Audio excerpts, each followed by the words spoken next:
नमस्कार दोस्तों, आप सभी का एक बार फिर से स्वागत है हमारे चैनल भक्ति ज्ञान में। आज सुनेंगे देवशैनी एकादशी की व्रत कथा।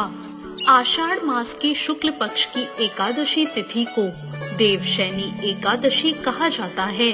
सनातन धर्म में इस एकादशी का बहुत महत्व होता है, क्योंकि इसी दिन से भगवान विष्णु क्षीर सागर की अनंत शैया पर गहरी नींद में चले जाते हैं। इसके बाद कार्तिक मास की एकादशी तिथि को भगवान विष्णु योग निद्रा से निकलते हैं और इसी दौरान भगवान शिव सृष्टि का संचालन करते हैं। देवशैनी एकादशी की कथा के अनुसार एक बार राजा बलि ने तीनों लोकों पर अपना अधिकार जमा लिया।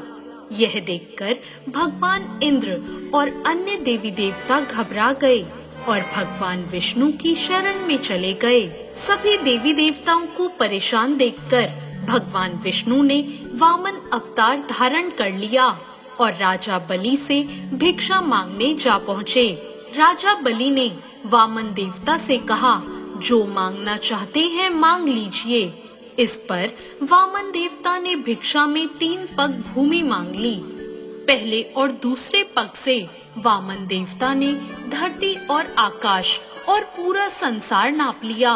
जब तीसरे पग के लिए कोई जगह नहीं बची, तो राजा बलि से वामन देवता ने पूछा कि तीसरा पग मैं कहाँ रखूं?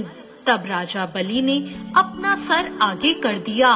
वामन अवतार में भगवान विष्णु राजा बलि को देखकर बहुत प्रसन्न हुए और उनसे वरदान मांगने को कहा।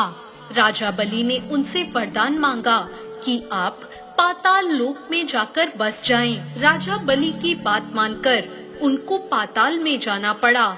ऐसा करने से सभी देवी देवता और माँ लक्ष्मी परेशान हो गए और अब अपने पति विष्णु जी को वापस लाने के लिए माँ लक्ष्मी एक गरीब स्त्री का भेष धारण करके राजा बलि के पास गई और उन्हें अपना भाई बनाकर राखी बांध दी और उन्होंने उपहार के रूप में विष्णु जी को पाताल लोक से वापस ले जाने का वरदान ले लिया। माता लक्ष्मी के साथ वापस जाते हुए भगवान विष्णु ने राजा बलि को वरदान दिया कि वह प्रत्येक वर्ष आषाढ़ शुक्ल पक्ष की एकादशी से कार्तिक मास की एकादशी तक पाताल में ही निवास करेंगे और इन 4 महीनों की अवधि को उनकी योग निद्रा माना जाएगा। तो ये थी देवशैनी एकादशी की कथा। देवशैनी एकादशी व्रत कथा का वर्णन भगवान कृष्ण ने खुद युधिष्ठिर से किया है। सतयुग में माधांता नाम का एक चक्रवर्ती राजा राज करता था। उसके राज्य में 3 साल तक वर्षा नहीं हुई थी, जिसकी वजह से राज्य में भयंकर अकाल पड़ गया। अकाल की वजह से चारों ओर हाहाकार मच गया। राज्य के लोगों के अंदर धार्मिक भावनाएं कम होने लगी। प्रजा राजा के पास जाकर अपना दर्द बताती, जिससे राजा भी बहुत चिंतित थे। राजा माधांता को लगता कि आखिर ऐसा कौन सा पाप हो गया जिसकी हमें सजा मिल रही है।